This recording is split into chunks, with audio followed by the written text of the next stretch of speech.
Hey folks, Joe Morris with Answers, Heaven Speaks. I hope you all had a really good weekend. In a way, it was a good weekend for me because we had a great big hurricane come in. Not where I'm at right now, I'm in Vegas right now, but Drew and Tawny are back down there in Mexico.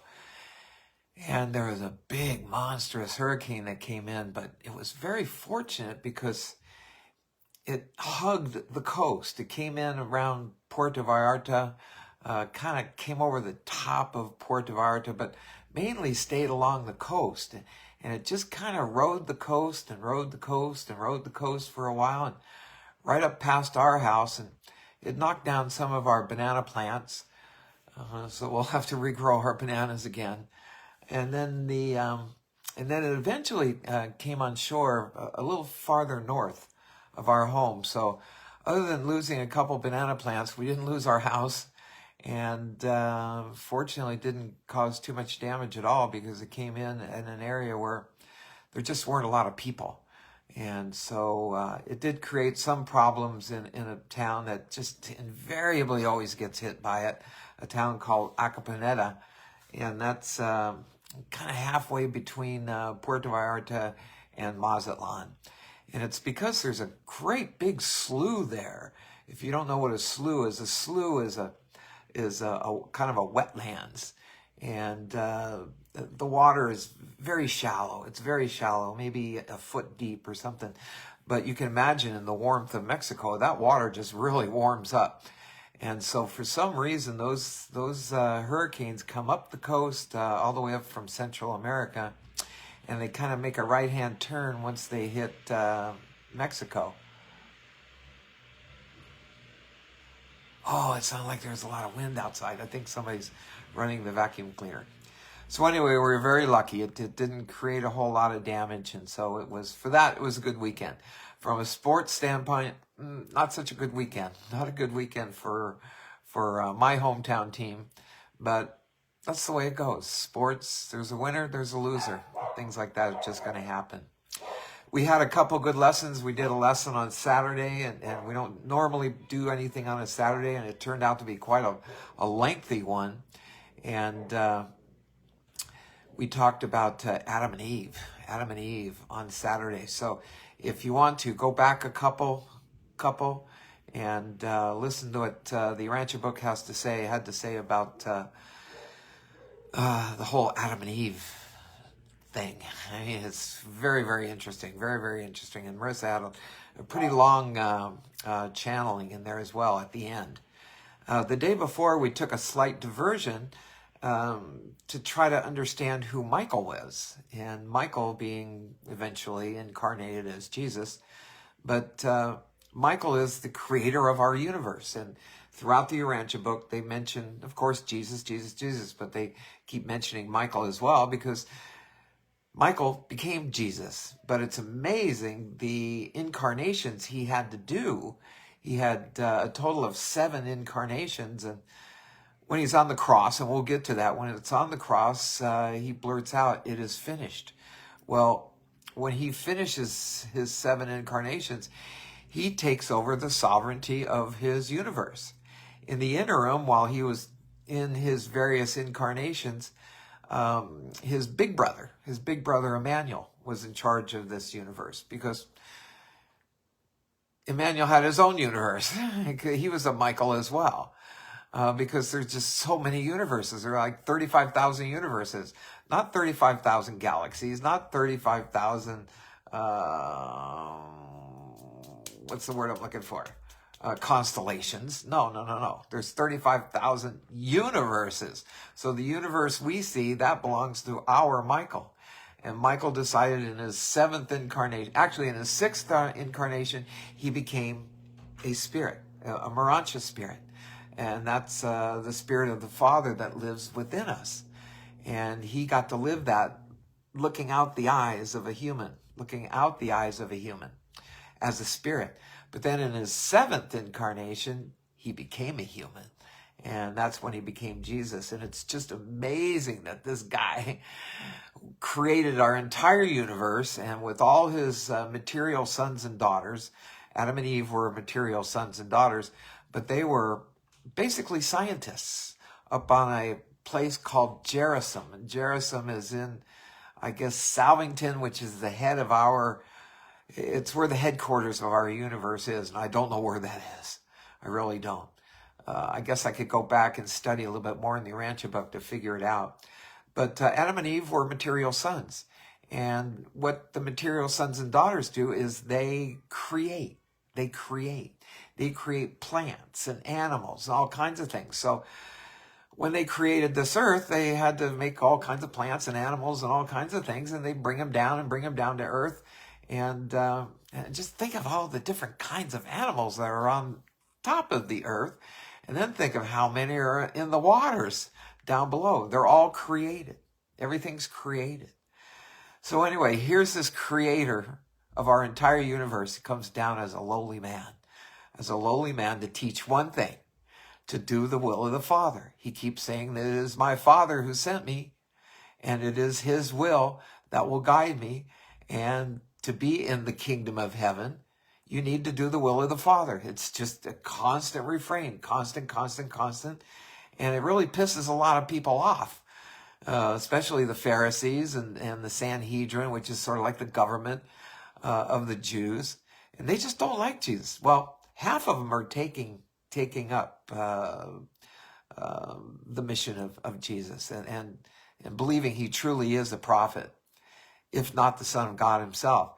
But there's a lot of them that just don't like him. They just don't like him. So they still have, we went over in the last session where he was just ripping the Pharisees. He's telling them that they were the sons of the devil and that they had no light in them, and that if you wanted to escape death, referring to your spirit or your soul, that Jesus is the light.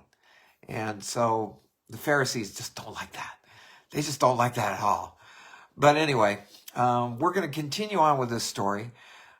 Jesus has gone down into both the Feast of the Tabernacles and the Feast of the Dedication. He's done sermons right in there, right on Solomon's porch. The Bible calls it the Solomon's colonnade, and in the temple grounds. And people love him. People just really love him. But the Pharisees want to stone him. They literally want to stone him. But Jesus always gets away. So now after the Feast of Dedication, he's gone back up to, I think he's up in Capernaum or Magdala. And that's where he sets out the 70. The Bible calls them 72. The Urantia book calls it 70. And they go out 2 by 2 to just a ton of cities. And I'll name off some of the cities that they go to. And then Jesus does these morning sessions about 9 a.m. And then in the afternoon, he kind of travels around. I guess the towns aren't that far apart, where he travels from a town to kind of see what his evangelists are doing. And then in the nighttime, he sits down with his apostles and other well-learned disciples, and he answers the apostles' question. So he's going to get into a couple parables today. One's on the Good Shepherd, and you'll find the Good Shepherd in, is it Luke 10 or Luke 11? Might be Luke 12. Luke 11, I think, is his friend Lazarus dies, but we haven't got there yet. So that's the way the Bible is. It jumps on one chapter. He's in Perean or at the Feast of the Tabernacles. And then the next chapter, it's way up ahead. And then the next chapter, he goes back again. So it's kind of hard to do it all chronologically in the Bible. So it's actually the Good Shepherd is also taught in the book of John. And I think it's chapter 8, might be 8. And then the story of the Good Shepherd is also in Luke 12. I think it's Luke 12. In fact, let me take a quick look, because we're not going to get into that. I save Sundays for the Bible. So yesterday we went through, let's see, what are we praying for a certain place? Woe to you experts. No, I think it must have been Luke, maybe Luke 12. 12 and 10, Luke 10. 10, he appoints the 72. 12, he's got thousands around. That's when David Zebedee sets up the camp for him. And then Luke 11, Then he's scolding the Pharisees again. So let's just keep it going in the Rancher book. Everything's very chronological there. And thanks for all you that come on during this live show.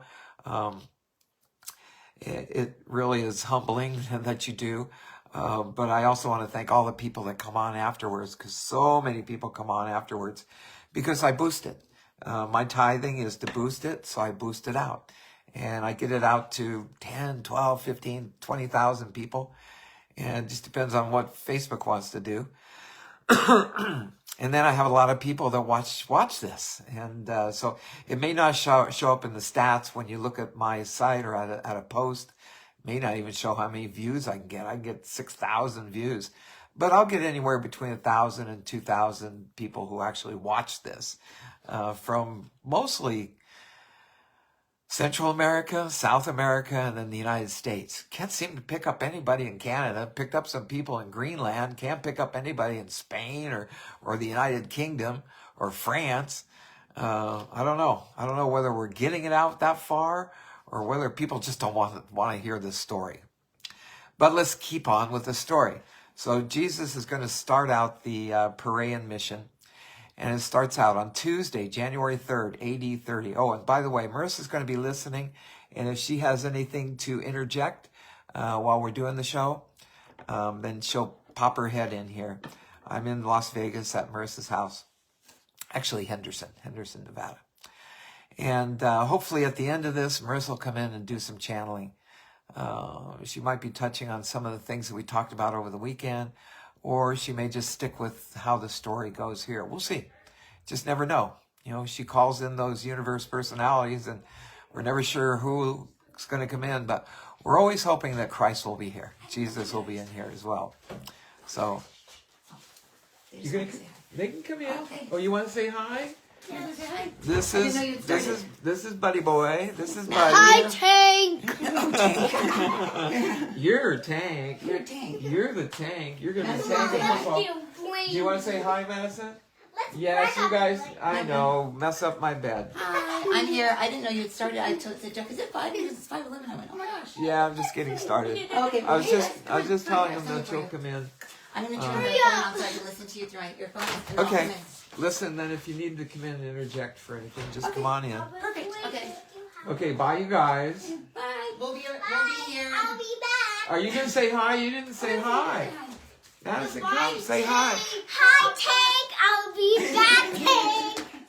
Hi, Papa Tank. Oh boy, now I'm It's Tank. midnight to save a day. You're talking about Tyke, because you said, oh, Tyke, and It's you called midnight him to Tank save yesterday. a day. That's right. Into the night to save the day. Into the night to save the day. Tickle, Okay, he's going to tickle, fly tickle. off into the distance. Okay, all right, let's get back into the story. Marisa will be listening. If she wants to interject, then she'll come in. And otherwise, she'll come in at the end. So on Tuesday, January 3rd, AD 30, they're finally into the year 30. Abner, who is he was the head of the apostolic corps of John the Baptist, and he has now joined Jesus, has been with him for some time now, maybe about a year. So on Tuesday, January 3rd, AD 30, Abner, the former chief of the 12 apostles of John the Baptist, a Nazarite, and one time head of the Nazarite school of Engedi, now chief of the 70 messengers of the kingdom, called his associates together and gave them final instructions before sending them on a mission to all of the cities and villages of Perea. Now, Perea, they're all safe up there because Philip, who heads up the area of Perea, is the brother of Herod, and he's taken a liking to Jesus, so he's not going to allow that warrant for his arrest to take place up in Perea. So they're going to have about a 3-month stay up there. So anyway, they're going to go around to all the cities and villages of Perea. This Perean mission continued for almost 3 months and was the last ministry of the Master. Well, the last ministry outside of Jerusalem, because after this, we're going to get into all the sad stuff. Sad on one end, good on another. So from these labors, Jesus went directly to Jerusalem to pass through his final experiences in the flesh. That's going to come 3 months hence. The 70, supplemented by the periodic labors of Jesus and the 12 apostles, worked in the following cities and towns and some 50 additional villages. They had a lot of them. I'd like to go to Jerusalem. I'd love to go to Jerusalem and rent a car and just travel all around to all these cities that Jesus had gone to. Here's just some of them: Zaphon, Gadara, Makad, Arbela, Ramath, Edrei, Bosora, Caspin, Mizpeh, Gerasa. We know that as Curasa. Ragaba, Succoth, Anathus, Adam, Penuel, Capitolius, Dion, Hatita, Gaddah, Philadelphia, Jogbaha, Gilead, Beth Nimrah, Tyrus, Elilah, Livias, Heshbon, Calaro, Beth Peor, Shittim, Sibma, Medeba, Beth Meor, Areopolis, and Aroer, A-R-O-E-R. That one's a hard one to say. That's just a few. That's a lot of them. That's almost like the Bible when you're going begat. So it means nothing to most of you. Really doesn't mean anything to me either because I haven't been there. Well, just assume that those were all the cities and villages and the towns where the 70 were going out 2 by 2. So throughout this tour of Perea, the women's corps now is growing. Originally 12, actually 10, and then it grew to 12. And Mary Magdalene is part of the women's group. Now numbering 62, took over most of the work of ministering to the sick, like nurses. And this was the final period of the development of the higher spiritual aspects of the gospel, of the kingdom.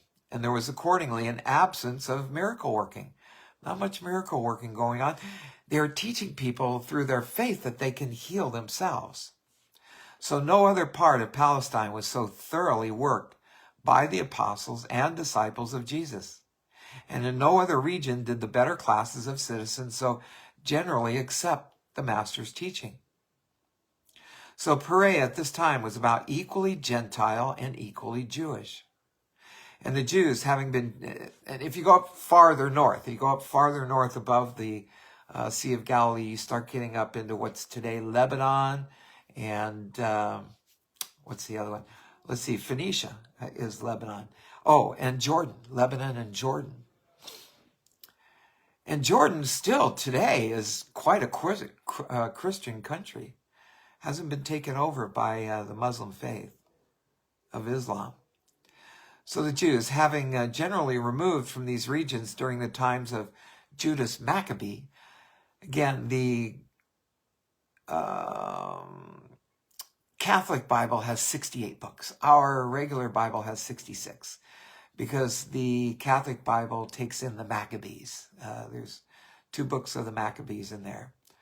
So apparently there was during the times of Judas Maccabee, there was a lot of revolt. The Maccabees seemed to be in revolt. So Perea was the most beautiful and picturesque province of all Palestine. It was generally referred to by the Jews as the land beyond the Jordan. So throughout this period, Jesus divided his time between the camp at Pella and trips with the 12 to assist the 70 in the various cities where they taught and preached.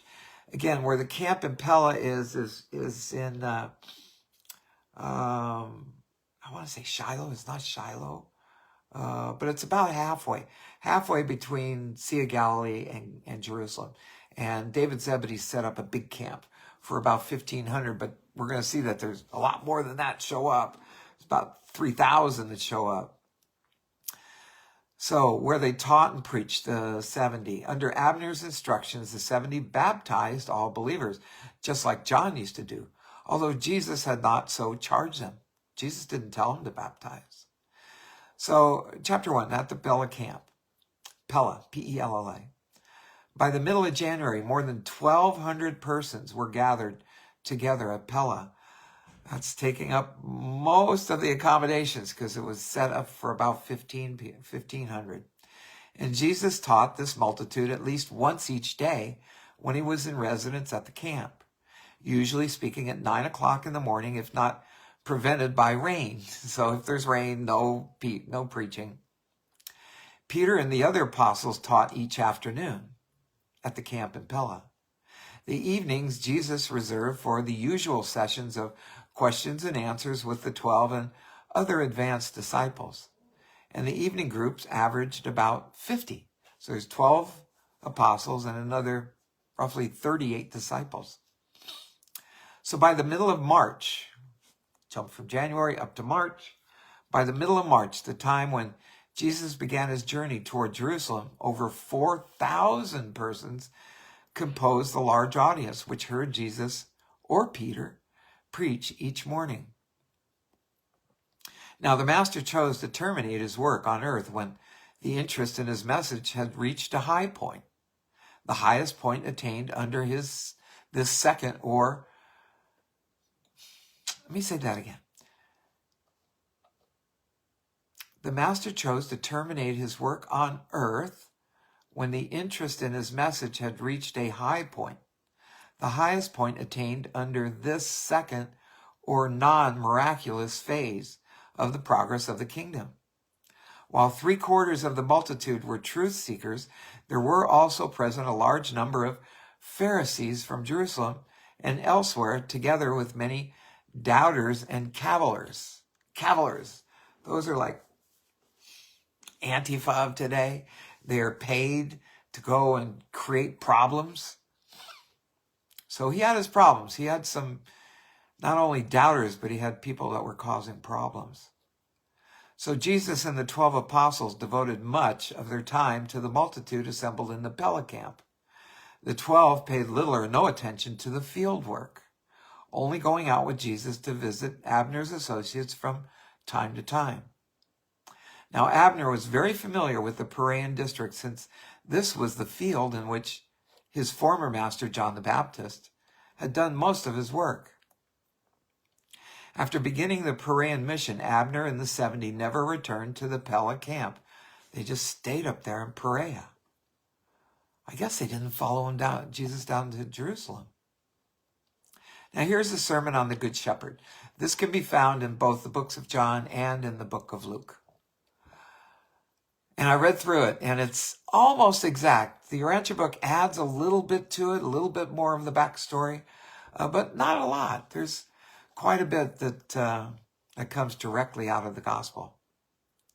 A company of over 300 Jerusalemites, Pharisees, and others followed Jesus north to Pella when he hastened away from the jurisdiction of the Jewish rulers at the ending of the Feast of the Dedication.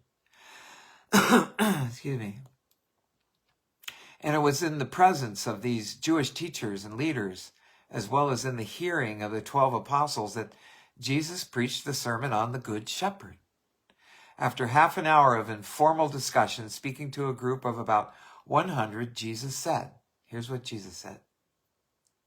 On this night, I have much to tell you, and since many of you are my disciples and some of you my bitter enemies, I will present my teaching in a parable, so that you may each take for yourself that which finds a reception in your heart. He goes on, tonight, here before me are men who would be willing to die for me and for this gospel of the kingdom. And some of them will so offer themselves in the years to come. I bet you the apostles and the disciples kind of had a big gulp on that one. Uh-oh. And here also are some of you, slaves of tradition, who have followed me down from Jerusalem, and who, with your darkened and deluded leaders, seek to kill the Son of Man. This part of the parable is not in the Gospels. The life which I now live in the flesh shall judge both of you, the true shepherds and the false shepherds. If the false shepherd were blind, he would have no sin. But you claim that you see. He's talking to the Pharisees. You profess to be teachers in Israel, therefore does your sin remain upon you. The true shepherd gathers his flock. This is Jesus. The true shepherd gathers his flock into the fold for the night in times of danger. And when the morning has come, he enters into the fold by the door. And when he calls, the sheep know his voice. Every shepherd who gains entrance to the sheepfold by any other means than by the door is a thief and a robber. The true shepherd enters the fold after the porter has opened the door for him, and his sheep, knowing his voice, come out at his word. And when they that are his are thus brought forth, the true shepherd goes before them. He leads the way, and the sheep follow him. His sheep follow him because they know his voice. They will not follow a stranger. They will flee from the stranger because they know not his voice. This multitude which is gathered about us here are like sheep without a shepherd. But when we speak to them, they know the shepherd's voice, and they follow after us, at least those who hunger for the truth and thirst for righteousness. Some of you are not of my fold. You know not my voice, and you do not follow me. And because you are false shepherds, the sheep know not your voice, and will not follow you. And when Jesus had spoken this parable, no one asked him a question. After a time, though, he began again to speak and went on to discuss the parable. And he said, you who would be the under-shepherds of my Father's flocks must not only be worthy leaders, but you must also feed the flock with good food. You're not true shepherds unless you lead your flocks into green pastures and beside still waters. 23rd Psalm, isn't that 23rd Psalm? Green pastures and still waters. You know, it's so cool because Tawny, my little 7-year-old, she knows the 23rd Psalm. She's memorized it. She knows it, and I just watch her as she says it. And I go, oh my gosh, she knows it all. Drew taught her. And now, lest some of you too easily comprehend this parable, I will declare that I am both the door. Jesus is saying he's not only the voice, but he's also the door to the Father's sheepfold, and at the same time the true shepherd of my Father's flocks. Every shepherd who seeks to enter the fold without me shall fail, and the sheep will not hear his voice. I, Jesus speaking of himself, I, with those who minister with me, am the door. Every soul who enters upon the eternal way by the means I have created and ordained shall be saved, and will be able to go on to the attainment of the eternal pastures of paradise. Jesus goes on. He says, but I also am the true shepherd who is willing even to lay down his life for the sheep. The thief breaks into the fold only to steal and to kill and to destroy. But I have come that you all may have life and have it more abundantly. He who is a hireling, when danger arises, will flee and allow the sheep to be scattered and destroyed. But the true shepherd will not flee when the wolf comes. He will protect his flock and, if necessary, lay down his life for his sheep. So verily, verily, I say to you, friends and enemies, I am the true shepherd. I know my own, and my own know me. I will not flee in the face of danger, and I will finish this service of the completion of my Father's will. And I will not forsake the flock, which the Father has entrusted to my keeping. But I have many other sheep, not of this fold. Once again, he's got lots of worlds. And at one time he was, what was he? He was on, I want to say that he was, well, it's at one point he was on Satania, which is ruled by Lucifer, which is a system that includes 36 inhabited planets.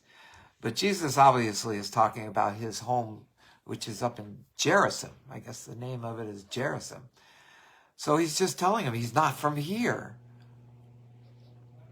But they don't understand that. He says, but I have many other sheep, not of this fold. And these words are true, not only of this world. These other sheep also hear and know my voice. And I have promised the Father that they shall all be brought into one fold, one brotherhood of the sons of God. And then shall you all know the voice of one shepherd, the true shepherd, and shall all acknowledge the fatherhood of God. And so shall you know why the Father loves me and has put all of his flocks in this domain, in my hands, for keeping.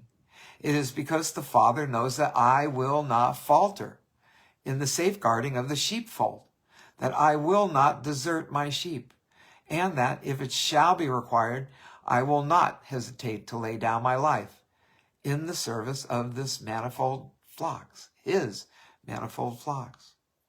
But mind you, if I lay down my life, I will take it up again. And I think that part is in the Good Shepherd, in the books of Luke and also in John. If I lay down my life, I will take it up again. No man nor any other creature can take away my life. I have the right and the power to lay down my life, and I have the same power and right to take it up again. So he's telling him that he's going to resurrect. You cannot understand this, but I received such authority from my Father, even before this world was. It's kind of funny because when Jesus had done, which we read a couple days ago, when he did his first incarnation, that was 1 billion years ago. And between each incarnation was like 150 million years. Long before this world was. He's been around a long time. Long time. So when they heard these words, his apostles were absolutely confused. And his disciples were just amazed. While the Pharisees from Jerusalem and around about went out into the night, saying, he's either mad or he has a devil. But even some of the Jerusalem teachers said, he speaks like one having great authority. Besides, whoever saw one having a devil open the eyes of a man born blind and do all of the wonderful things which this man has done? Remember we had, 3 lessons ago is when Jesus had restored the sight of a man who was born blind. And then they just couldn't believe their lying eyes, the Pharisees and the Sadducees, and they blamed Jesus for healing somebody on the Sabbath day. And they said, nobody's supposed to be doing anything on the Sabbath day. You're not even allowed to heal or whatever. So they called together an emergency meeting of the Sadducees and the Pharisees and the Sanhedrin on the Sabbath, which they're not allowed to do. So here they are projecting, saying you're doing something wrong when it's them that's doing something wrong. So on the morrow, about half of these Jewish teachers professed belief in Jesus, and the other half, in dismay, returned to Jerusalem and their homes. Here's a Sabbath sermon at Pella. By the end of January, the Sabbath afternoon multitudes numbered almost 3,000 now. On Saturday, January 28, right down to the day, that would be AD 30, Jesus preached the memorable sermon on trust and spiritual preparedness. After preliminary remarks by Simon Peter, the Master said, quoting Jesus, what I have many times said to my apostles and to my disciples, I now declare to this multitude. He's speaking to about 3,000 people now, without a microphone. How'd they do that? Beware of the leaven of the Pharisees. The leaven, I guess when you're making bread, what is that? Yeast? But now he's going to explain what the leaven is. Remember when we did that? We did that parable, I think, on a Sunday. The leaven of the bread, and I couldn't understand it. I really couldn't, and I don't think anybody wrote to me and say they did.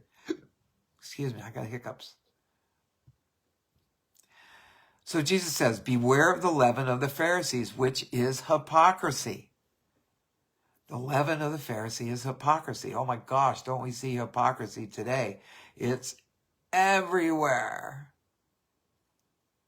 Born of prejudice and nurtured in traditional bondage, albeit many of these Pharisees are honest of heart, and some of them abide here as my disciples. And presently all of you shall understand my teaching, for there is nothing now covered that shall not be revealed. That which is now hid from you shall all be made known when the Son of Man has completed his mission on earth and in the flesh. He says, soon, very soon, will the things which our enemies now plan in secrecy and in darkness be brought out into the light and be proclaimed from the housetops. But I say to you, my friends, when they seek to destroy the Son of Man, be not afraid. Be not afraid of them. Fear not those who, although they may be able to kill the body, after that have no more power over you. That's got to be a little scary, because they really don't know where they're going. Most of them think they're going into the ground and they're going to be there for like almost eternity when a dispensation takes place. And then they're raised up then. Jesus is saying you go right up there. You go right into the heavenly realms once you leave this life that we live now. He says, I admonish you to fear none. This is a lesson for today too. Fear none in heaven or on earth, but to rejoice in the knowledge of him who has power, God, to deliver you from all unrighteousness and to present you blameless before the judgment seat of a universe. Yeah, we're all going to be judged. Seriously. Some may be prejudged and sent straight to hell. But those who get to jump over and go on into heaven, we're going to be judged. I think we can always think of that Spirit of God that lives within our head as also like a computer hard drive. And it's just logging everything. And what are those Akashic? I think Marisa talks about the Akashic records. The Akashic records. I think those are the records of our life that are opened when we go to judgment. Are not 5 sparrows sold for 2 pennies? And yet, when these birds fly about in quest of their sustenance, not one of them exists without the knowledge of the Father, the source of all life. And this is what Jesus was as well. He was a seraphic guardian in one of his incarnations. Seraphic guardian. And now he's saying to the seraphic guardians, the very hairs of your head are numbered. We've talked about that before. I also said not only are our hairs all counted on our head, short ones, long ones, doesn't matter, facial, whatever. But you know what? Not one person on this earth has your thumbprint. Not one. Not one. Now tell me we aren't marked. God knows who you are. He knows who you are. He put a stamp on your thumb. He knows exactly who you are. And if all of this is true, why should you live in fear of the many trifles which come up in your daily lives? This is a good lesson for today. I say to you, fear not. You are of much more value than many sparrows. And Jesus goes on. He says, all of you who have had the courage to confess faith in my gospel before men, I will presently acknowledge before the angels of heaven. But he who shall knowingly deny the truth of my teachings before men shall be denied by his guardian of destiny, even before the angels of heaven. He shall be not denied by his guardian of destiny. How many times do we talk about a team? We have a team. We've got the Father inside of us. We've got the Spirit of Christ within us. We've got the Holy Spirit within us. We've got angels in charge of us. I'm going to guess the guardians of destiny are probably, I'm going to take a guess on this, are the, I've already forgotten. What is it? Oh, Marisa will fix me on that one. Oh my God, it just went right through my brain. Anyway, we all have a guardian of destiny. And I believe it's that guardian that is either the creator of our soul at the behest of Christ, or he has assigned our soul to travel and take care of us throughout our life.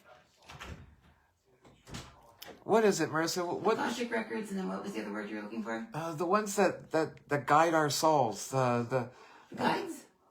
Master guides?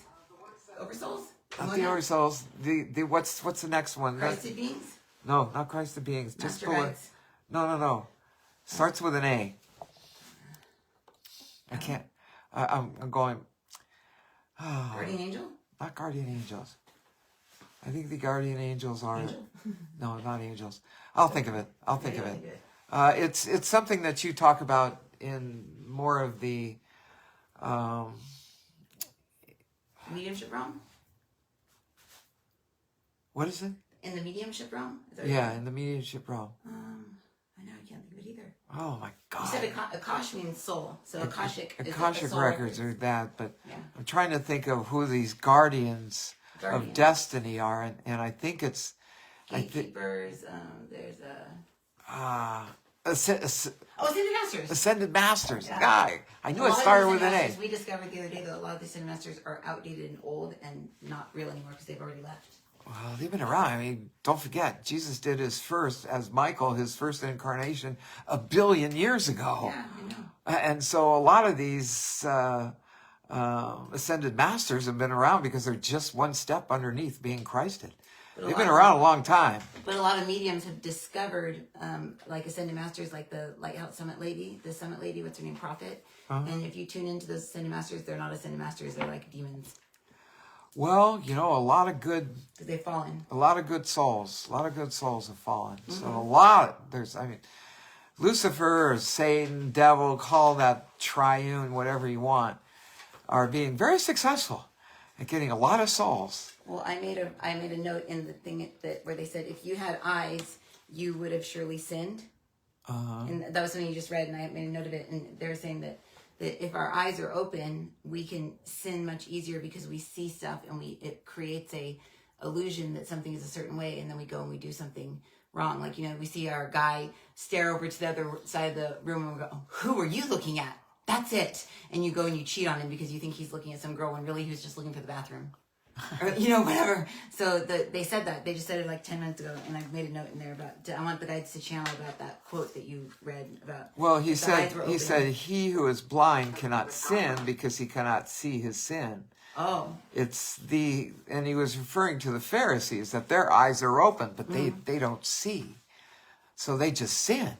But sin is just coming off your soul path and acting out in fear, is what they're saying. Yeah, they're saying don't fear. Yeah, if you act out anything in fear, then you're living in sin. You're not living on your soul's path. If you make a decision out of fear. Well, they've said before also that fear or sin is against God.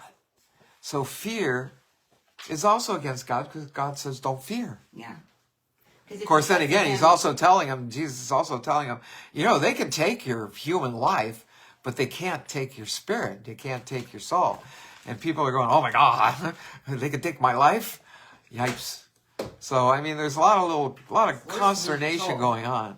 It's worse to lose your soul. Yeah, worse to lose your soul. Okay, so Jesus goes on. He says, say what you will about the Son of Man, and it shall be forgiven you. But he who presumes to blaspheme against God shall hardly find forgiveness. I think the actual passage in the Gospels, though, is that Jesus says, you can blast me and you can blast the Father, but don't you dare blast the Holy Spirit. Otherwise, there is no forgiveness. But here in the Rancher Records, it's just, you can talk all kinds of crap and whatever you want about Jesus, but don't talk crap about God, because you won't find forgiveness.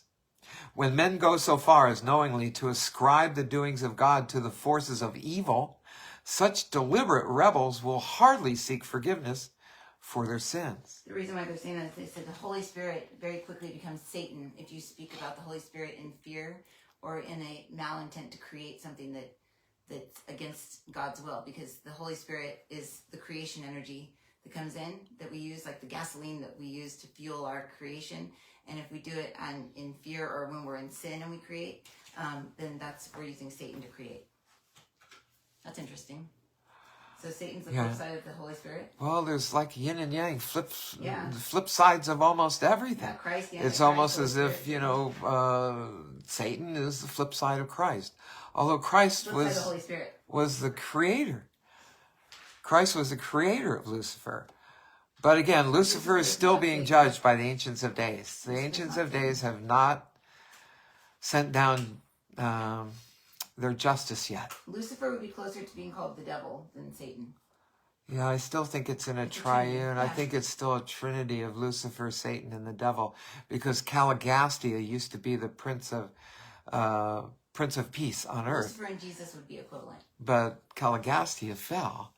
And then when Jesus met the devil and Caligastia, both of them, up on Mount Hebron, that's when he told the devil, Satan, Lucifer to get behind him, and then he took over the job of the Prince of Peace of the earth from Caligastia.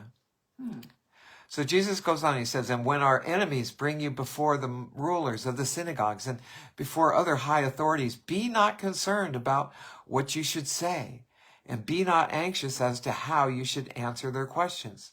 For the Spirit that dwells within you shall certainly teach you in that very hour what you should say in the honor of the gospel of the kingdom. And I tell Marisa, and I've told all you at different times, that when I'm in a tough situation, I have to go face somebody. Let's say it's for a job interview, and you're just scared to death. You just, oh my God, I really want this job, but oh my God, I got to go through this interview, blah, blah, blah, blah. I always just tell Marisa, I tell others, I say, just give your will over to the Father at that time. Just say, Father, I freely give you my will, that your will be done. And please take over my mind, take over my mouth, and give me peace. And you know what? If you say that little prayer before you go into that meeting, you're going to come out with a job. And show me life through your eyes. Yeah, show me life through your eyes. Yeah. So you'll get that job. You'll get that job if you truly give up that will, if it was meant to be. Highest and best. Always highest and best. Sometimes you don't get it because it wasn't for your highest and best. You think it's for your highest and best, but your team knows better. They know better. So Jesus goes on. He says, how long will you tarry in the valley of decision? Why do you halt between two opinions? Why should Jew or Gentile hesitate to accept the good news that he is a son of the eternal God?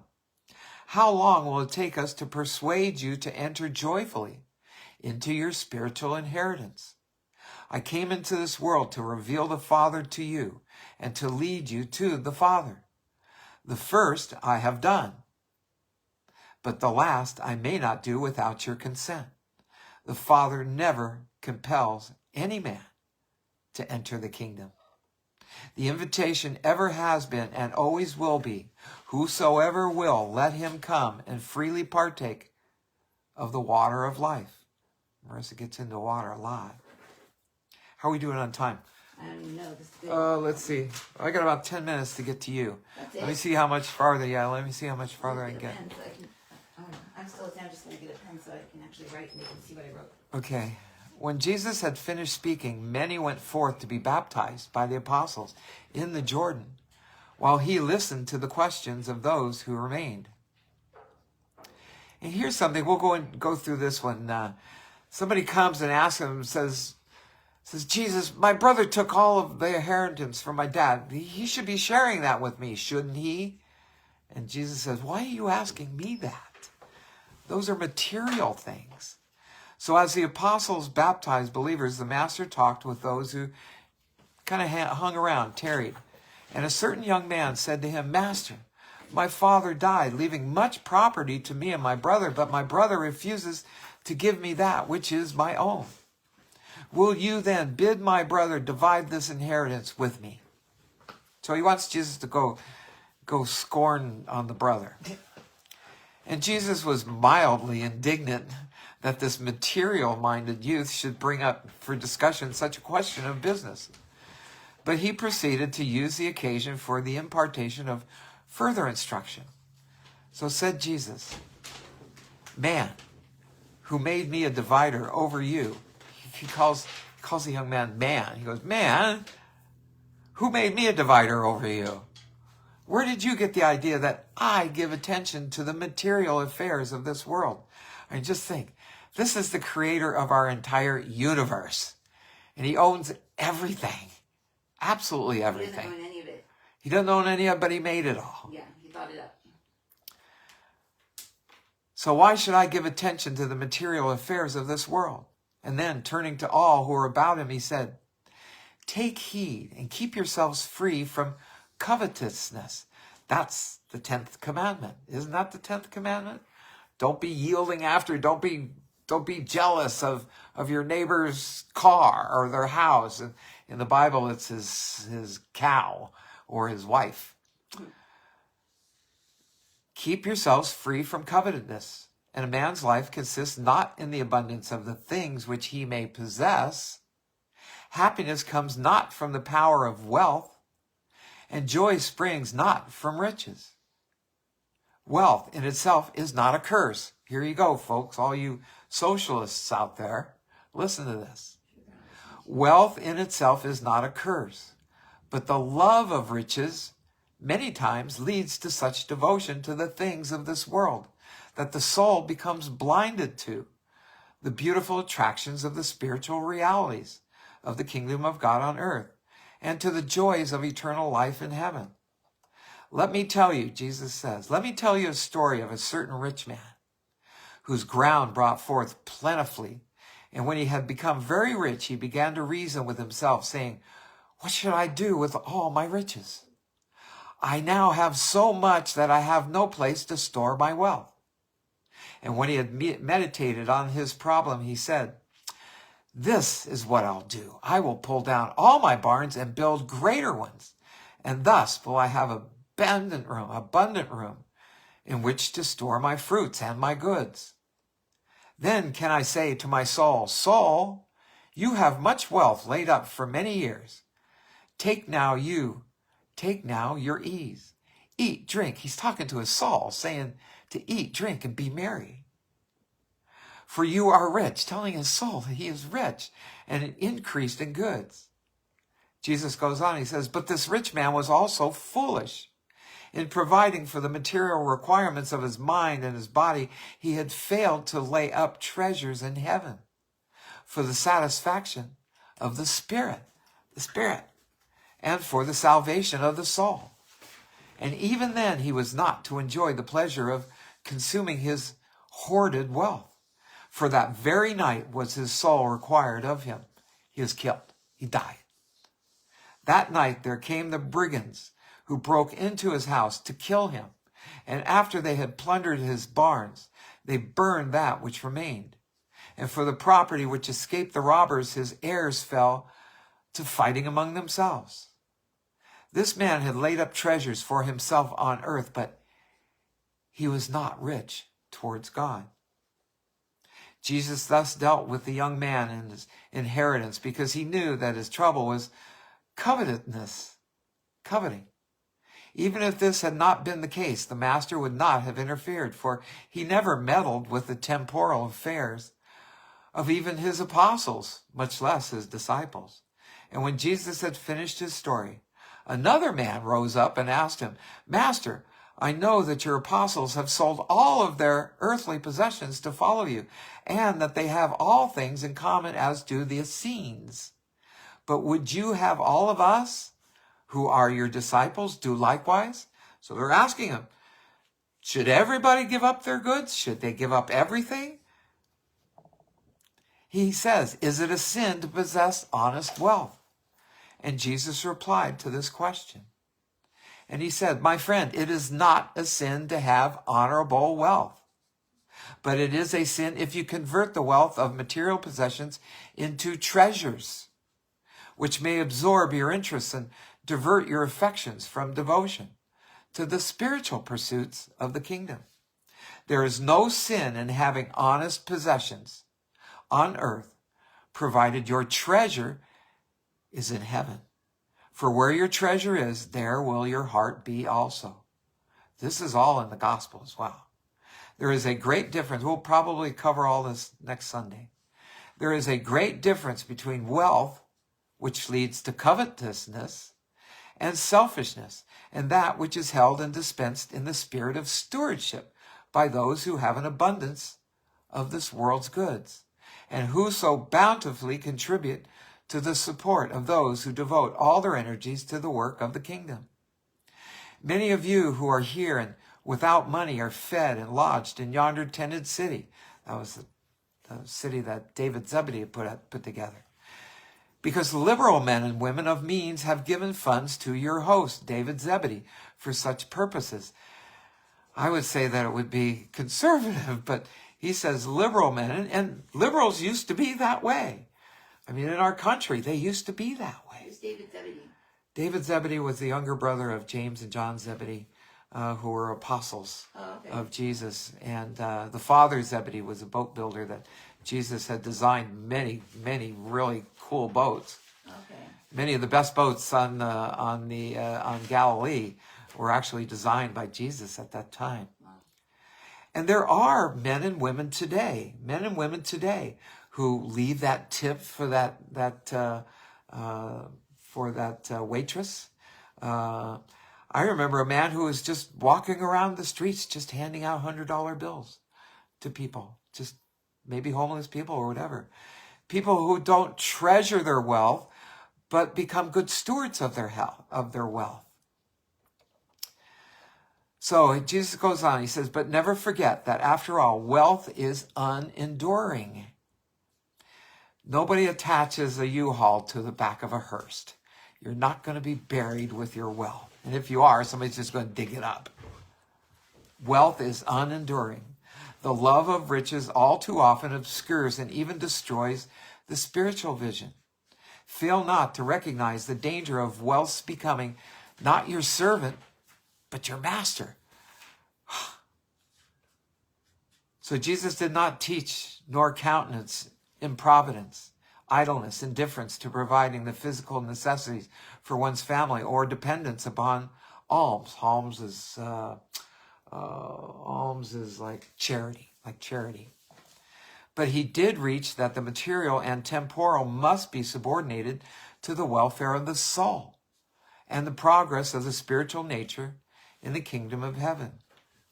So then, as the people went down by the river to witness the baptizing, the first man came privately to Jesus about his inheritance, inasmuch as he thought Jesus had dealt harshly with him. And when the master had again heard him, he replied, "My son, why do you miss the opportunity to feed upon the bread of life on a day like this, in order to indulge your covetous disposition?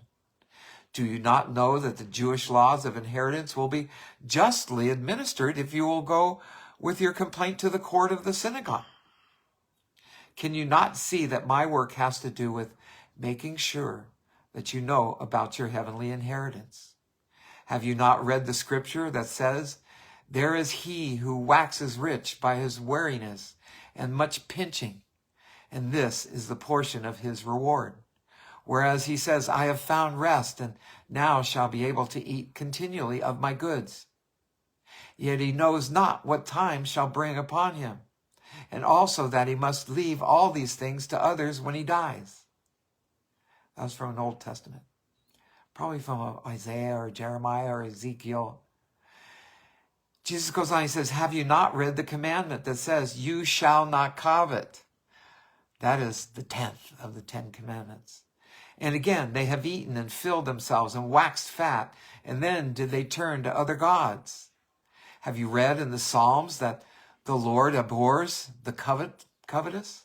The Lord abhors the covetous. And that, quote, 'the little a righteous man has is better than the riches of many wicked.' If riches increase, set not your heart upon them. Have you read where Jeremiah said, 'Let not the rich man glory in his riches'? And Ezekiel spoke truth when he said, 'With their mouths they make a show of love, but their hearts are set upon their own selfish gain.' So Jesus sent the young man away, saying to him, 'My son, what shall it profit you if you gain the whole world and lose your own soul?'"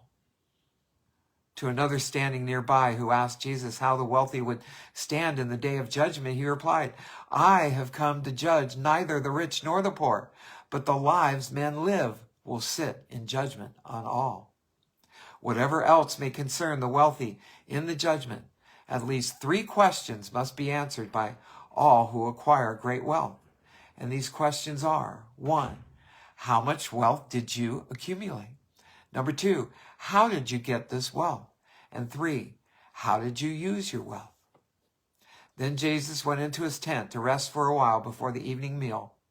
And when the apostles had finished with the baptizing, they came also and would have talked with him about wealth on earth and treasure in heaven, but he was asleep. So, okay, I can go into talks to the apostles on wealth, but I've hit my hour. So, Marisa, I don't know if you're around or not.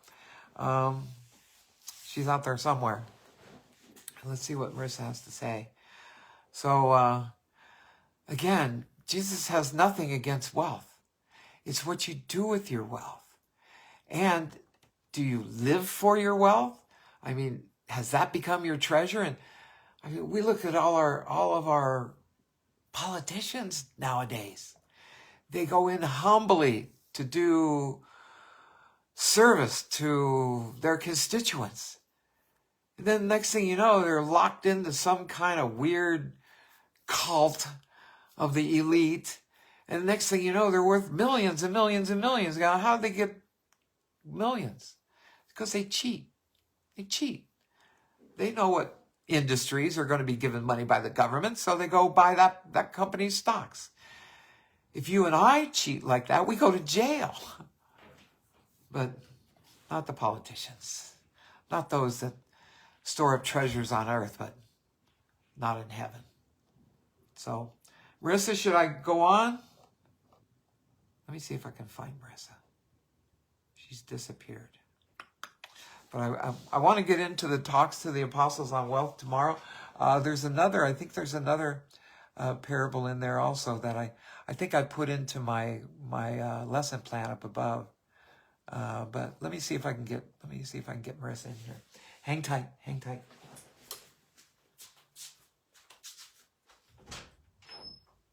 Marisa?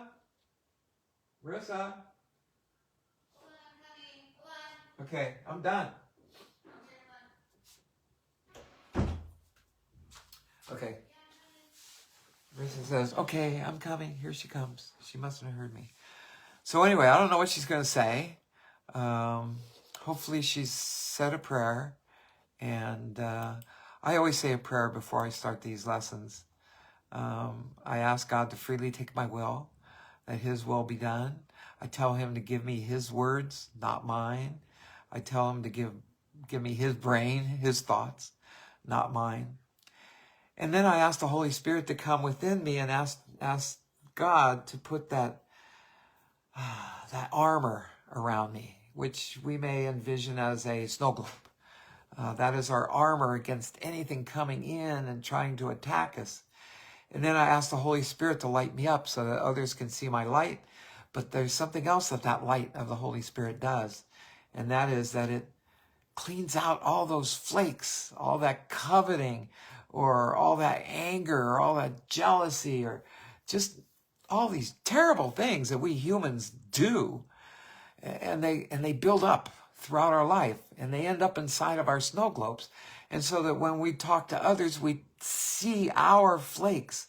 So we then project on others our own faults. So anyway, I might as well go on until she comes in, because I don't know, this just Marisa. This is the way Marisa is. So let me just get started. So now Jesus is talking to his apostles. And then I'll break it off as soon as Marisa comes in. So I think she's writing things down. So talks to the apostles on wealth. Here she comes. Marisa, you ready? No, yeah, finish reading that real quick and I'll be in. I can't read it real quick, and I've already gone over my hour. Okay, she's not ready. So let me do this. Otherwise, I'm going to have to cut it off today, because she's obviously not ready to channel. Okay, talks to the apostles on wealth. I just spilled on my leg. What? I spilled my soup on my leg. Oh, okay. Well, are you protected? Are you ready to? Well, I was saying a prayer. I said a prayer, but then as soon as I said the prayer, I spilled my leg. Oh, okay. If you want to read something, you can. Otherwise, No, I'm done. I did my hour, so. what I was trying to find was that little man that I drew on. But when I pulled up to the house, there was like I started charting all of a sudden, and there was this little. It's like a little cutout of a person, and it has all this writing all over it. It says like Bible, Quran, our books. It has all this stuff like where all the knowledge of us is stored. Are you ready to sit down? Go ahead and sit down. Can't find it. Okay, here's Marisa. That was cool. I wanted to share it. Let's see if she's got anything. I did, but I can't find the thing to share. It was a little, I have these little cutout people. Hi guys, how's it going?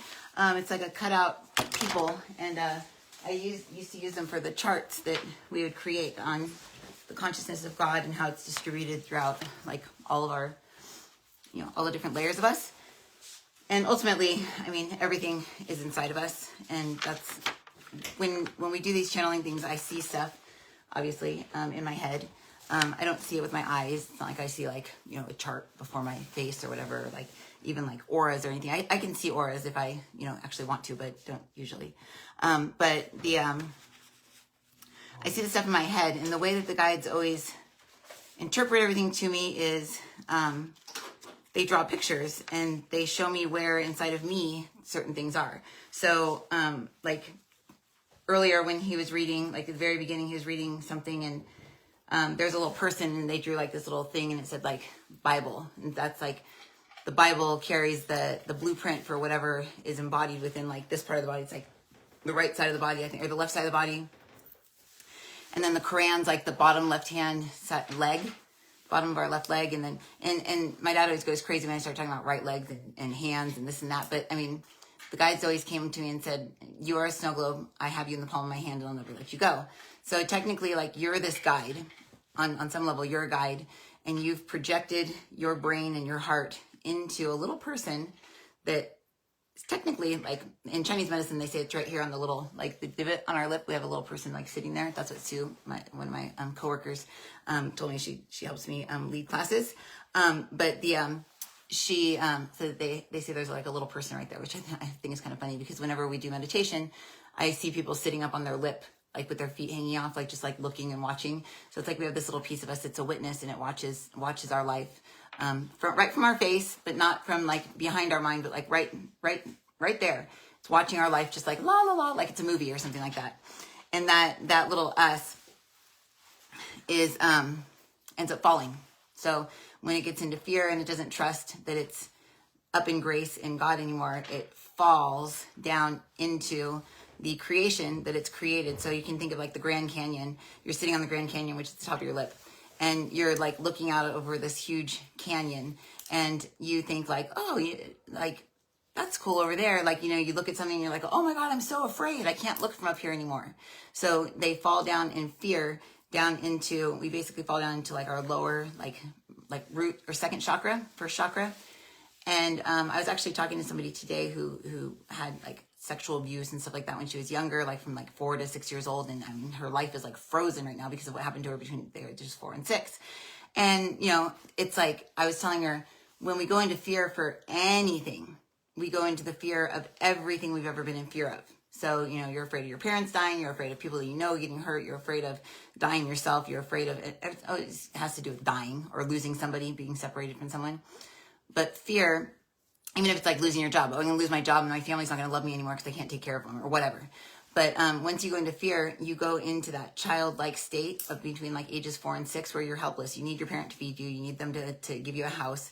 You need them to take care of you. You need them to teach, not even necessarily teach you things, but you watch them and you learn from them. But children are for the most part, they can't go grocery shopping and drive themselves to the store and go buy stuff. They can't really go out and hunt their own food unless they're going to eat lizards or whatever. Back when we lived in forests or whatever, they would eat maybe rats or mice or gross. Yuck, that's gross. But the point is that kids need adults. And so if you're an adult and you fall on any given topic in your life into fear, then you're going to be that person that was in fear when you were 4 to 6 years old, 3 to 6 years old. prior to age 3, we are like God, basically, and we're just this big ball of bright light, like shining out over everybody. It's not until like 3 to 6 where we start really like recording everything that's going on around us. It's like our who we're going to be. Point is that when we fall into our body, we have to make our way back up to where we started, which the guides call it an axiom. It's like a pole in between our head right there where we stand on it. And I see all kids just like kind of standing on this pole. And when they go into fear for the first time, Madison, it was when somebody spanked her. Nobody that was here, not my family. Someone spanked Madison when she was like 2. You remember that? I think you were there. And she got a little spanking because she almost spilled something on the ground. Madison almost spilled something on the ground when she was 2, and she got a spanking from someone in the family. I know who she got spanked. Yeah, exactly. But after that, she was a completely different baby. She was a completely different person because it was fear for the first time. She was accused of something that she didn't do. She didn't have the words to say, but I didn't spill it. What are you talking about? It was like she got grabbed by the arm and smacked. I was so mad. But after that, she went from being up here fearless to the world can take me down. The world can accuse me of things that I didn't do. The world doesn't understand me. So she went into more of like a human state. So we start in a God state, we go into a human state. And she'll never remember that. We remember it just because we're adults, but she won't remember it. But that'll be a place where when she goes into fear, or she's accused of something she didn't do, she'll go into that place where she got that spanking for something that she didn't do, or she got accused for something and she wasn't able to stick up for herself. And so actually, no, nothing did spill. And I wasn't even doing that. I was trying to, whatever. So it's, she was actually trying to grab a wine out of some of her grandma's hands. She was trying to take it from her or something like that. But anyways, not to drink it. I think she was taking it from her for good reasons. But anyways, point is that, so Madison fell into that state. Matthew, I think far before 2 years old. But the point is if you can think back to when you fell into creation, when you fell into this creation that you created, you as a soul, a spirit, and a consciousness, this Trinity, spirit, soul, and consciousness came together to create this life that you're living. And you're in this like fleshy human being now. And when you fall into the fleshy human being, which is down beneath, like the mouth and down, all the way down, that's your fleshy human being. Up above that, you're still in like your soul, your God consciousness. You're not in your physicality. Before that, all, you can see all, you can see everything from, you can't control it because what's controlling it is the thing that the person that you're sitting on. You're sitting on your own lip, you're watching, but the witness that you fall into this creation, and then you don't know anything. You're not psychic when you're human. You're not, when a man, you can't read other people's energies, stuff like that. You have to rise up out of the fleshy body to really, truly tune into all the universal energies. And this is why this channel, they're talking about me, this channel, when I had the accident, lifted up out of my body, was able to see, oh, I can go up out of there. I can look and I can see. Interesting. And then muscle memory was created, and the little person was able to rise up out, and with practice comes perfection. This is far from perfect, but when you can rise up out of the fleshy body and see, you can begin to communicate more clearly with the beings around you, and making sure that your emotional state is not in fear. Because if you're in fear and you're meditating, if you're in fear, or we spoke of money in this episode, we talked about money, wealth and money. Wealth is a state of being. Money is a thing. Money is an energy exchange. An energy exchange for something, a good, a service. And that is okay. Trade, money exchange, energy exchange. You always want to exchange energy with somebody. If they make you something, if they do something for you, you want to exchange. It doesn't have to be money. It can be an apple. It can be a sandwich. It can be a handshake. Whatever it is, it's an exchange. But when an obsession about a thing begins to happen, this is when it begins to define you. And when you begin to define yourself as something other than you, your little person ends up in that. So imagine a being as obsession with wealth. I want to be rich. I want to be rich. I want to be rich.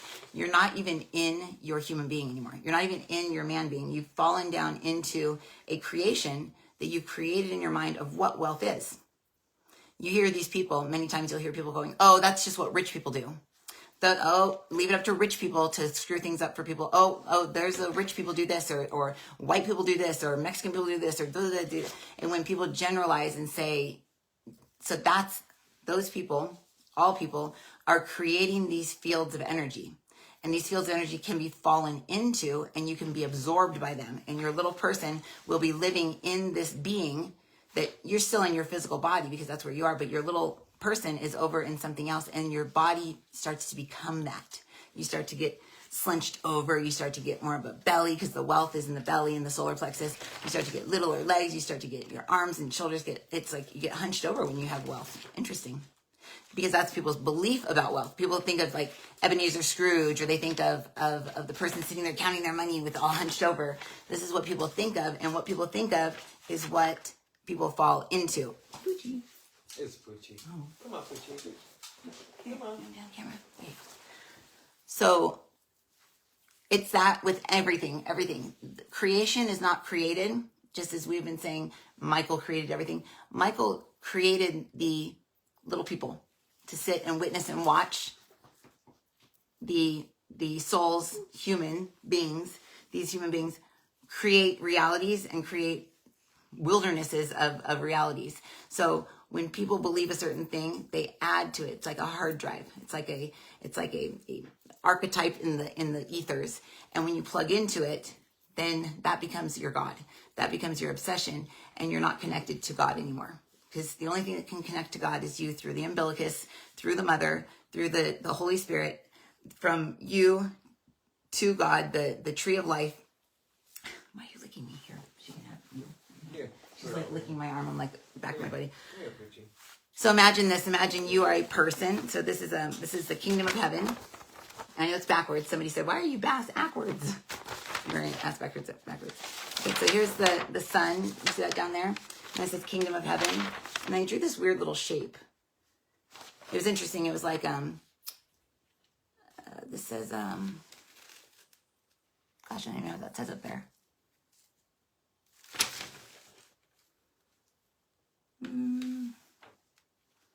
Something master, something or other. I don't know. But there's this little thing here. So they're showing the kingdom of heaven, and they drew this. And this is like water shooting in. And then the water, it hits the mirror. Yeah, the mirror, and it bounces off this mirror. And it shoots down here, and it runs out. And right after I drew this, they started talking about the water and being baptized to the Father or whatever. And they're saying that the Father is water. And in that picture, on that little man that I drew, which I'll find it. I'll post it on Patreon if I find it over on the patreon.com/discoveringintuition. I'll post it over there as a free post. So there's the kingdom of heaven thing right there.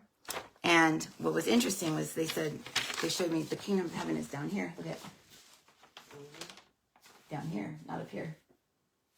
So what they're saying is people's idea of what heaven is creating a false heaven for us. So a lot of people, when they die, will go to these fake heavens that they see themselves like frolicking around on clouds with harps and, just sitting there with their grandma's favorite cookies and, just doing the things that they liked in this life. And that's a local heaven within your own field of energy that you go to after you die, because you've plugged into this world's idea of heaven on another planet, another place, another one of the 381 billion spheres that are on this creation, or in this creation. And we're one sphere out of that, and we move spheres. There's 8 spheres within Earth, so there's 8, and you move to the different spheres as you age. So the first sphere is the 1, and then 3 to 6 you have the next sphere, and then the third sphere is from ages 7 to 14, and then the fourth would be from 15 to 27. So they're not all just 3 of 7 years, 7 years, 7 years, 7 years. Like as we've shown before, it's like 3 years, 7 years, 12 years. It goes up like that. It's kind of like cat years, sort of, but it's their dog years. But when you're on these different spheres, you create with greater amplitude. So the higher sphere you go to, the more amplitude you have. So imagine it being a bigger speaker, a bigger megaphone, and you say, create grass, and there's like grass everywhere. But if you're like, create grass, I just thought of this really funny YouTube video. I don't know if Jeff showed it to you. I'll show it to you afterwards. It's really funny. Reminds me of that. Anyways. But they're saying the higher the sphere, the more magnitude you have to create. And the more beings that there are become your arsenal. Your like they're showing like big angels standing behind you as you get up into like the fourth sphere. And then the 5th sphere, it's just Christ. And it's you're this ball of Christ, you're this ball of light, and it's just emanating frequency of forgiveness, rationality, neutrality, compassion, hope. No, hope is behind it. It's a sphere unaffected by emotions. Unaffected by emotions. And you can go 2 places. You can either go from 5 to 6, or you can go from 5 and go back down to 4 thinking it's 6. So you can get flipped upside down, backwards, out of fear. So when you become a Christ-like being and you go into fear, you are now the Antichrist. You are now in alignment with Lucifer, with the devil, with all of them that want to create creation so fantabulous that we forget who we are and we just fall into this creation, and they use up all of our Christ light because they're like, yummy, Christ light, yum, yum, yum. We need that to survive. So they don't have that anymore because they gave that up. They decided they didn't want to do that anymore. So, but they need it in order to survive. It's like electricity. So then you get up to the 6th sphere, and you see the 6th sphere. Poochie.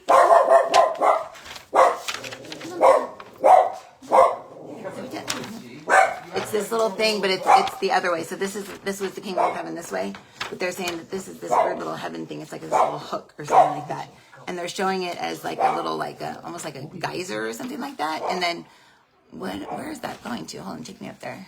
It's the little geyser.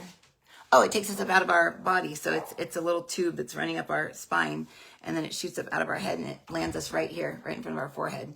And that's our little person going up right here. And this is where we end up on this big round like sphere or platform. And we're just sitting up in this higher level of consciousness where we can see above the eyes. So we're not affected by what the human eyes see like we were when we're down here. We're up here, we're seeing with God's eyes. We're seeing through the Creator's eyes, and we can see without emotion, without feelings, without being affected by our past, without projection or reflection or thinking that, everybody in here is so bored because I would be bored, or, and feeling all insecure. Oh gosh, everyone's bored. You can see, oh wow, everybody's actually really engaged in this. And if they're not, then, they can just come back later and watch later if they are. And if not, then whatever, maybe somebody else in the house heard it and they got help from it. So it's like you see through these higher states of consciousness, and the higher you get in these states of consciousness, the more broad, the more expanded you are, and the more magnitude you have in the thoughts that you think. So you just think something, and boom, you get like a phone call from someone. It's like, oh gosh, I really wish that so-and-so would call me. And it's like, boom, there they are. They call because they got the brain waves. They sent them out, and they generally in locality from here, you can send out your brain waves about 50 feet, and communicate with people. From up here, it's the entire world. It's this universe. You can just send out brainwaves and people will pick up on it. Now, whether they're up there too is going to be whether they respond or not. They may respond an hour later and go like, God, I couldn't get you off my mind for like 20 or 30 minutes. And, and then you just kept on my mind still. And, now I'm just calling you, or whatever. Or they may not even know that you're on their mind. They may just call you out of they don't even know why they're calling you, but they're calling you. And it's because their intuition, the little stream of consciousness that goes down the center of our head, down through our brain, down into our hands, down into our legs, down the center channel of our body, the intuition line communicates with your whole body. And so if somebody's thinking, gosh, I really wish this person would call me, you are either going to not call them or call them based on the energy you're feeling from them, whether they're upset or mad or happy or if they're focusing really hard, then it sometimes will push you away because you'll be like, whoa, why am I feeling this energy? You don't know what it is, but you just react because everything that we do is 98% of what we do is based on our intuition. It's based on our subconscious mind. It's based on everything. And then the other percent is our intention. So that makes it 99% of everything is intention and what's that called? Conscious things. And then there's the conscious mind. It's only 1% of us. So when you consciously are trying to do something, you most likely have already created a world where you don't have it or where it's already coming anyways. Because there's all this stuff working in the background. So when they were talking about wealth and they were talking about money and all that stuff tonight, they kept saying that if you're wishing for money or saying, oh gosh, I really wish this person would pay me back the money that they owe me, or I really wish that this lawsuit would go through or whatever. I hear people always write to me and go, when's my lawsuit going to go through? And I'm like, I don't know, how much is it going to close for? And I hear the number in my head, but I don't tell them because I don't want to imprint them with it and then have them create it. Because what if they're going to get more? Or what if they're going to get less? What if they're totally in the wrong or, whatever. So I refrain from answering those questions. I will say that 99% of the time I'm right, but I don't want to be that type of person that sets those standards for people. But anyways, and then when they set it in their mind that something's going to happen, based on all of their beliefs in their head. Either I'm not worthy of money, or I'm not worthy of this, or I'm not worthy of winning. All those things are little gears and cogs that come into play that will change our reality. Now, that's what the guides are for. The guides come in for every negative belief system that you have, that you've created in your mind, that's not in your soul's mission, soul's path. A guide steps in. A guide is the antithesis, the opposite of this belief. So let's say you have a belief that nothing ever goes right, or you can't get anything unless you work really hard for it, or anytime anything's going right, something always goes wrong. If those are beliefs, now you have a guide that's in there going like, everything goes right all the time. Everything goes right all the time. It's always right. It's always right. Nothing is hard. Nothing is hard. So it's like they're doing the exact opposite of your jacked up belief that you got from probably your parents, who were, raised back in like a long time ago, that it's totally different now. And they had to walk uphill through snow backwards to school, right? Wasn't that the saying? When I was your age, I used to have to walk to school in the snow backwards uphill. And we didn't have shoes. But it's like the generations before were always talking about how hard it was. So it's like they ingrain in us, it needs to be hard in order for you to get anything that's worthwhile, anything. And in my mind, I'm thinking, of course, yeah, you got to work hard.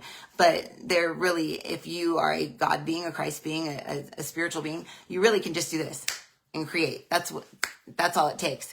Now, getting past all your belief systems and asking your guides to come out and balance all those out and stuff is another story, because you have to become aware of things. But that's a totally different lesson. Now, the kingdom of heaven, they're saying, is you have to ask, where is the kingdom of heaven within me? And is that kingdom of heaven something that we as people in this world have created? Or is this the real, quote unquote, heaven? And they don't even like me to use the word heaven. They want it to be called more of like the ethereal realm, or the non-local digestive system. Gross. Ew, gross. They said the non-local digestive system of like your, because remember, you got a body, but you're this little person, right? You're this little tiny person, and this little tiny person that's witnessing and watching from your lip that then falls into you has all the same stuff as you. So like if you got like digestive issues, that little person's gonna have digestive issues or whatever. So they're saying the non-local digestive system of like, we'll call it like the soul self or the higher self or the physical body is where people are getting sick right now, because of all the belief systems that we're trying to expel from the earth, because the earth is not the same earth that it was in December of 2018, March of 18, it really shifted. March of 18 is when it really, really, really, really shifted into this completely different life, this completely different world. And people are stuck in the old way. And then there's the other people that are being persuaded that we need to change completely to evolutionize ourselves, and screw, like whether I was born, me, or I was Marisa or Mario, it's like boy or girl, or, whatever. It's like the super focus on the lower chakras, where it's our skin color, our race, our nationality, our gender, our sexuality. Prior to all of this in 2018, when the world kind of shifted and the dark side kind of came in and started trying to trip people up, is people were more concerned about your religion. It was like Muslims and Christians and terrorism, all this. This is all like the solar plexus stuff. But mankind is de-evolutionalizing on the surface, whereas our souls are evolving. So our souls are going up, and we as human beings are going down. And that's why Christ is so necessary, because Christ is the intermediary. Christ is the in-between. Christ is the one that's in there without emotion, that's able to go, okay, yeah, they're trying to confuse me about who I am and what I am. They're trying to put me into a bundle with a bunch of people that are the same race as me, or the same job as me, or the same gender as me. And they're trying to make me like everybody else, way less than I already like them, that I don't like them. Or they're trying to make me judge other people. And this is natural when you identify with something in you that's, whether it's your gender or race or sexuality or whatever it is, when you identify with that, it's just like identifying with wealth. Whatever anybody thinks about what women are, that's a big field. Think of it as a big body. It's just a big body with no head. And when you identify with that, your head goes onto that body, and now you're that. So you're that, whatever people think about women, whatever people think about nationality or race or all the sexuality stuff with kids and stuff like that. It's like they take their head, basically, this little guy right here, and they go plug it into this created field. And this is what demons are. This is what witchcraft uses. Witchcraft will create archetypal beings. They'll create beings with fields of energy and then suck people into them. And then people are in that reality. And they're feeding that reality with their light because they are light. So what we want everyone to do tonight, and this is very simple, just ask that the head of Christ be made very, very, very, very obvious to you. Where is the head of Christ within you? Where is the head of Christ within me? Where is the fully evolved emotional being within me that's unaffected by duality, that's unaffected by people telling me off or people telling me what I am or accusing me of something that I did not do? Where is that Christ head within me? Ask where it is and then just feel that area of your body and ask yourself, is that a part of my body where I have issues? Okay, no, I'm okay. Yeah. So the Christ head, ask where the Christ head is within you and then become part of it. Say, I am now identified. I'm identifying with this Christ head. And I want you to imagine that you are kind of interlocking with whatever that Christ head is and just linking in with it. You can imagine it as a separate being and you plopping onto its head or being the head or whatever, but just imagine this Christ head inside of your body and then just imagine the little person that you are. Just say, show me where I am. Where am I? Where is my I am? That's your little guy right there on your lip. Say, where is that? And then just with your mind, just say, okay, mind, smush those two together. You don't have to be like magical. You don't have to have abilities, nothing. Just my I am and my Christ head, I ask that they merge together and then push them together in your mind. And what will happen is you'll feel this huge ball of light inside your body just starting to grow and grow and grow and grow. And it's going to push out all of your beliefs, all of the guides, all of the belief systems and all the guides that go along with them that are outdated, that you don't really need anymore, that you picked up from generations past, or you picked up from the media, or you picked up from a movie or an imprint or whatever. From somebody said something like, oh God, why would you wear brown shoes with a taupe shirt or whatever? So now just somebody's opinion has now become a rule for you that you'll probably pass on to your kids. Now, you never want to wear brown shoes with a taupe shirt because one person said that and they may have no fashion sense. I don't even know if brown and taupe, I don't even know what color taupe is, but that's the color that came to mind. But the point is that somebody could say something to you in a demeaning way. And because you are an emotional being and you want people to love you and like you and accept you, you fell into this thing where, oh, well, I need to make them happy and not wear brown with taupe or whatever. And you can hear their voice in your head 30 years later when you're shopping and you hear that in your head. So it's the littlest things. It's things like, oh, you're really going to switch lanes right now? You're not supposed to switch lanes when blah, blah, blah, blah, blah. And really, it's not a law. It's not a traffic law. But now because that one person said it to you in such a knowing way when you were in this emotional state below your Christ head, you took it on as something that you needed to do in order to make other people happy. And it's now become a rule that you'll probably pass on to your kids and they'll pass on to their grandkids. Think of how many beliefs we have passed on to us that were based off of somebody's stupid opinion. Somebody's opinion that, oh, you're not going to do that, are you? And then that turns into a belief system that becomes a rule in someone's life. They pass it on to their kids, the grandkids, great-grandkids. So we're going to ask right now that our Christ head that's expanding and growing and that our I am that's within it or on it is going to release from us all of the beliefs that were created by creations. I release all beliefs and ideas that were created by Christ's creations, And just imagine, you can imagine like gumballs or something in your body and just imagine like a little door of you opening up and just shoom, all the gumballs falling out, just boom, gone. All those beliefs, all those ideas that are blocking up all of your brain waves, they're blocking up all the receptors in you. And when somebody says, oh yeah, hey, we're going to go to this party this weekend and everyone's going to wear brown shoes with a taupe shirt. And you're like, oh God, I'm not going to go there. Well, what if your soulmate's there? Now you haven't gone there because you have brown shoes there. Everyone's wearing brown and taupe. This is the silliest idea, but this is how silly most of our beliefs are though. It's brown and taupe. Oh gosh, not going to go there. But say your soulmate was going to be there. Now you didn't meet your soulmate. Now you didn't have your future kids. Now you didn't continue down your path with what you were supposed to do because somebody's creation's creation said something to you, you created a belief about it, and now you're living in sin, in essence, because you're afraid that people aren't going to love you if you wear brown shoes and a taupe shirt. So it's fear-based. So you never want to be fear-based. Fear-based just leads to problems. So in conclusion, what we want to do is we want to encourage each of you to put your right hand out and just feel as your right hand is blessed with the Holy Spirit.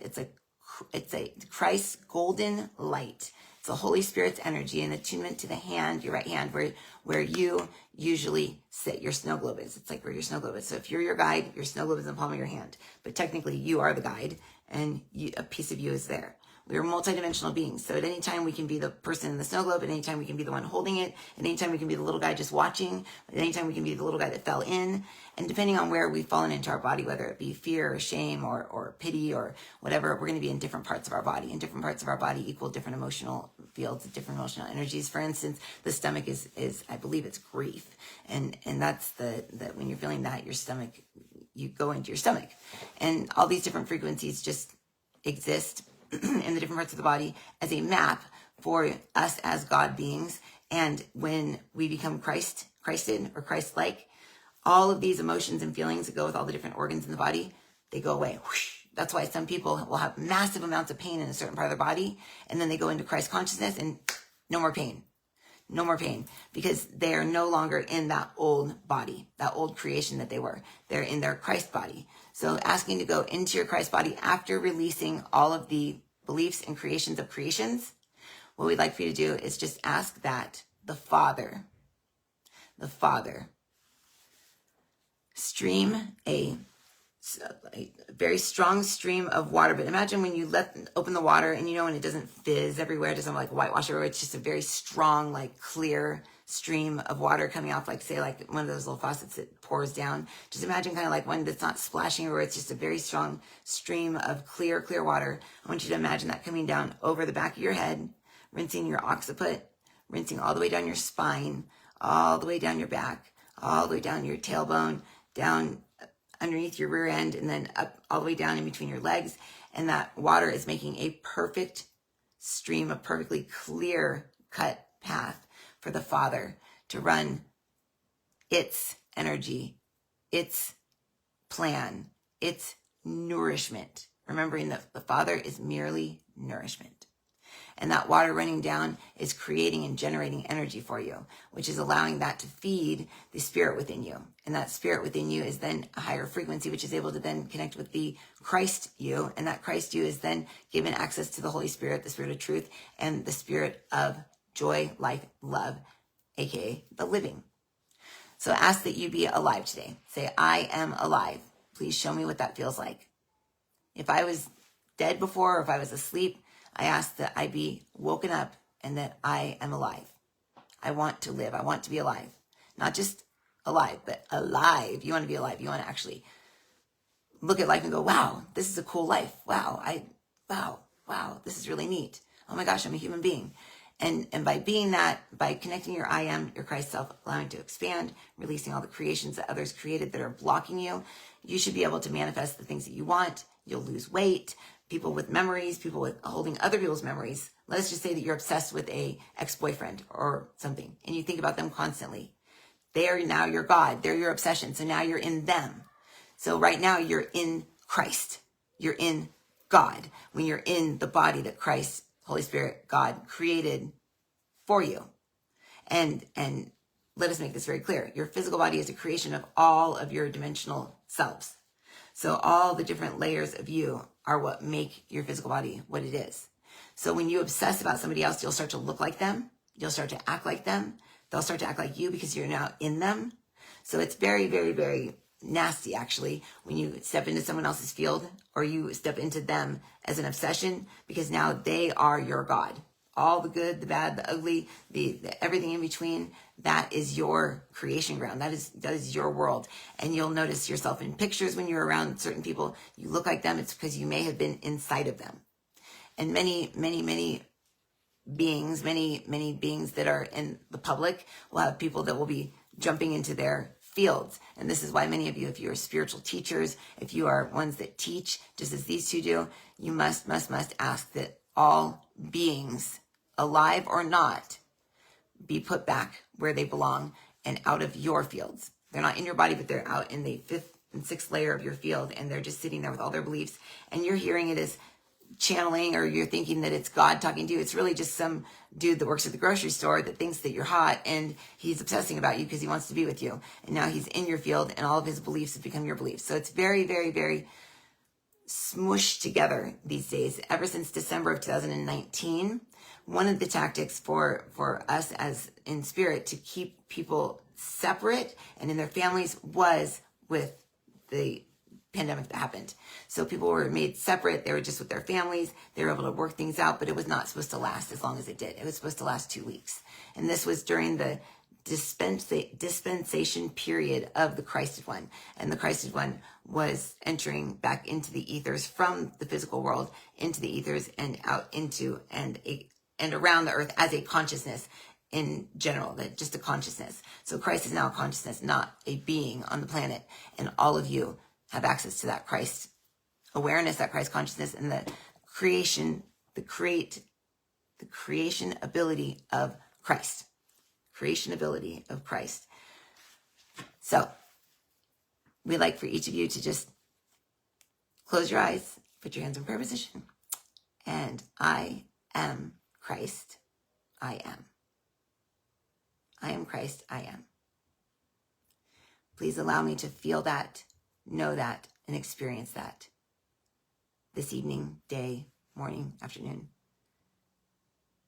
Please allow me to experience that and make it very, very clear and in the highest and best way for me to understand and see that I am an evolved emotional being that can emote and feel above fear, feeling the good things in life and enjoying the good things in life without having to experience something negative in order to experience it. Because that's the beliefs with the human beings. Must have to go through something negative in order to get something positive. That's not true. That's not true. We bless each and every one of you. I wish that I had that picture. I'll show it on go to Patreon. Just so you guys know, I'm doing a class on Friday. It's spiritual hottie. People get spiritual and they're like, oh, I must grow out my armpits and wear an anklet and get a man bun. Women are like, oh, I'm just going to grow my hair out and just grow out my hair on my body and not even like put makeup on. Now I'm spiritual. It's like, no, that's not spiritual. That's just like bad hygiene. It's like you still, when you evolve spiritually inside, it doesn't mean that you have to neglect the outside and look like crap. To prove to people that you care about what's inside. So our class on Friday is going to be about getting in shape, getting skinny, or getting fit, and having the internal spiritual self that like just, you work so hard on everything in your life, in releasing beliefs and ideas and clearing your snow globe and getting rid of old emotions and old beliefs and old ideas. And then you look in the mirror and you see the same old person. So it's good to use these tools that the guides are going to teach. I don't even know what they are yet. On how to do quantum work on the fields where other people are in them. People think we look a certain way, so we look that way. If we can release all those, we can change like that. It's like you change overnight. Just you change like in the blink of an eye, all of a sudden, boom, you're different. And sometimes when you're different, you don't even notice that you were different until you look at a picture of you like, a week before and go, whoa, I look totally different than I looked last week. So when we change and we forget that we changed. So anyways, that's going to be Friday. If you need like financial aid for it, just let us know. I think the class is like $50, but it's like a 4-hour class and it's Friday during the daytime, the day after my dad leaves. Where do they find you for that show? That's on everything's announced on my Patreon. So you can either go into Patreon and sign up as like $1 person or just follow my posts. You can subscribe for free and then you'll just get all my posts. And then what you'll get is you'll get an email from me when we announce the class because it goes out to everyone on Patreon. So Patreon is Patreon. It's patron, like a patron of the arts, but it's spelled wrong. Patreon.com. And then it's / discovering intuition. Or you can always just go to discoverintuition.com and I think there's a button on there that says check out my Patreon page or whatever. But or just search Marisa Moris on Patreon. But all my posts are there. All my class announcements are there. I'm going to start using Facebook more. I'm setting it up right now. So hopefully we'll have an event set up here soon and we'll post it on the Answer 7 Speaks page. And so I'm just getting back to teaching again. I'm excited. And just say hi to a couple of people and then you can there's Shelly. Hi, Shelly. There's Sarah. I saw a bunch of people popping on and off. Catherine's awesome. She's been here the whole time. Really? Oops. Come, sweetie. Your mom's just finishing up now. See, let them hi. Hi, Mama. Yeah, you want to say hi? There's me. There's Madison. Madison, what color is my energy right now? Hold on, let me get something. I'm gonna get a mood ring for you. I have a mood ring somewhere. No, I want you to tell me what. I'll get you it. Hold on, I'll be right. Okay. She's the one with my energy. I'll go, Madison, what color is my energy? And she goes, pink and blue. But you're not blue, Mommy, so something else is in your energy. She goes, oh, it's God. Or she'll say something. Hi, Bella, what color is my energy? Hey, bud. Here's the mood ring. But you can see my energy, right? What color is it? Is it black or is it blue? Or Feel it. Okay. You're purple. Okay. All right, guys. You're the tank. I know, he's the tank. Okay. You're light purple. No. What color am I in without the mood ring? Yellowish, purplish. It's super light. With a little bit of light, very light. Light lime, yellow Light and lime. pink. Very light purple. Very light yellow. And very light lime. Light lime. What does that mean? Bubba, what does lime energy mean? That means taste. No, go. Stop. Okay, listen here. I'm listening. That means you're believing something. I'm believing something? Did you hear her, Bubba? I'm believing something? Yeah. That's what lime means. And what does yellow mean? She says my energy has lime in it. And so it means I'm believing something. And what does yellow mean? Yellow means happy. Happy. And what does pink mean? That's what color? No, purple. Oh, Very purple. light purple. Oh, very light purple. Okay. Very light purple. Tackle. Someday you're going to tackle. About to party. About to party. Oh, time to party. Big tackle. All right, party animal. Oh my goodness. All right, well let's get Pop on camera, okay? What?